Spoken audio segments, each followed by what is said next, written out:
પાટણ જિલ્લા ભાજપના વરિષ્ઠ કાર્યકર્તા અને જિલ્લા કિસાન મોરચાના કારોબારી સભ્ય વિક્રમભાઈ ઠાકોરના નિવાસ સ્થાને યુવા મોરચા બેઠક મળી। સાંતલપુર તાલુકાના લોદરા ગામે વિક્રમભાઈ ઠાકોરના નિવાસ સ્થાને પ્રદેશ ભારતીય જનતા પાર્ટી યુવા મોરચા દ્વારા વિજય સંકલ્પ અને આગામી ચૂંટણીલક્ષી કાર્યક્રમના ભાગરૂપે યુવા મોરચાના જિલ્લા કારોબારી સભ્ય અને વિસ્તારક વિશ્વાસભાઈ જાદવ, સાંતલપુર તાલુકા યુવા મોરચાના પ્રમુખ હરેશભાઈ ઠાકોર,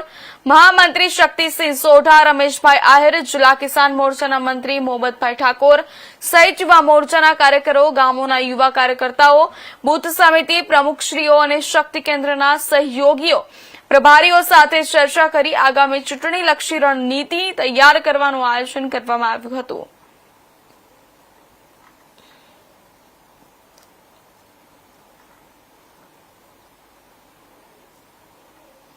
શામળાજીના કારછા ગામની સીમમાં એસએમસી ટીમની દારૂની હેરાફેરીમાં મોટી કાર્યવાહી કરાઈ છે।